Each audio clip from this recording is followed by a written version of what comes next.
Regulators in the U.S., the NHTSA, the National Highway Transport Safety Association, stepping up the pressure on Toyota.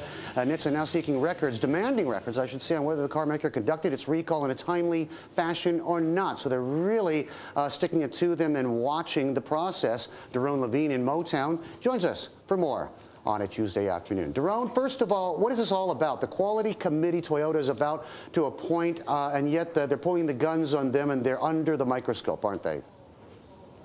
Well, this is part of a big corporate effort on Toyota's part to convince its public that it really cares about quality as much as it has in the past, and it's been undone somewhat by these defects and the lack of answers that it's had for the public. And so now it's going to appoint a quality committee. This is right from Akio Toyoda, the chief executive officer, who really wants to put a task force out there to re-examine Toyota's methods and its practices and find out what it can change so that it never falls into a mess like this again. What's on the docket for the meet next week? Is it going to be a vitriol, a lot of missiles lobbed at the company, and there's presumably going to be a certain dose of politics in there too? I suspect there'll be a lot of grandstanding. The two main characters from the Congress are Bart Stupak, who is a congressman from the Upper Peninsula in Michigan, and he's obviously going to be very pro Big Three and very pro domestic auto industry. Then there's Henry Waxman, who's the chairman of the House Energy and Commerce Committee, who comes actually from Los Angeles and Beverly Hills. So a lot of his constituents drive Priuses, and a lot of them drive Toyotas.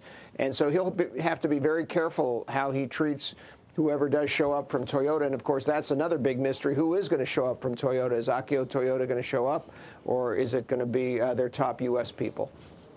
Yeah, well, Doron, Akio Toyoda is going to have a press conference later on today in Tokyo, so we'll see what he has to say. But let me just ask you about this recall in the U.S., because it has now moved to these lighter pickup trucks. Tacoma's now involved. What's the latest on these? Well, first of all, the one thing that people may not appreciate is that there are scores, maybe even hundreds of recalls every year. There's been something like 500 in the last 2 years covering 20 million cars. So this is almost an everyday event. It's focused on Toyota all of a sudden for a bunch of different reasons, and partly because Toyota was never as much of a subject of recalls, at least as big a recall as they've been subject to in the last couple of months. And so every new one, obviously, is more ammunition, more fodder for their critics.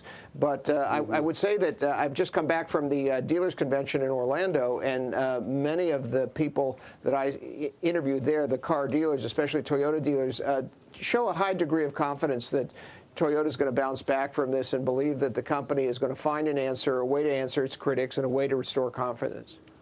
Yeah, that's the naming of that light pickup that put our small, tiny little dot of a city on the map years ago. Amazing. 20 million cars recalled over in 500 actions. What's wrong with the industry? Has it improved, or is it business as usual, Doron?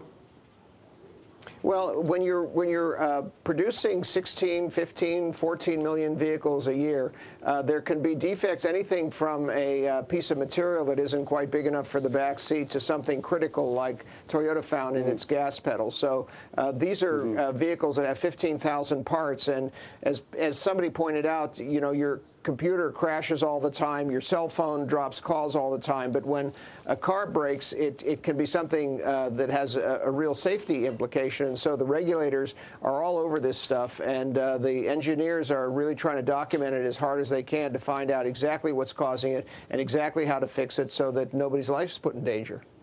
Yeah, it's just too many moving parts. You mentioned the Orlando Dealers Conference there. What is it? Rationalization? Is it shrinkage? Or what, Doron?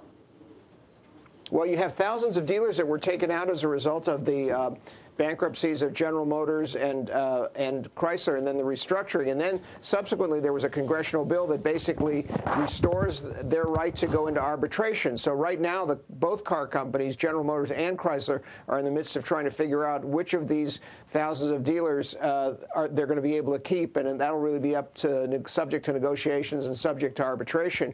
But it's kind of an event that's going to really slow them down in terms of their restructuring. What everybody really wants to happen is to see a year in 2010 in which the number of cars sold is significantly more than the one last year. You had something like 10.8 million cars and trucks sold in the U.S. in 2009, which is about 1/3 off from what had been the run rate for several years before that. And what they're hoping is that maybe they'll get up from 10.8 million to 11.5, maybe even 12 million this year, and that's going to make the dealers really happy if they're able to do that.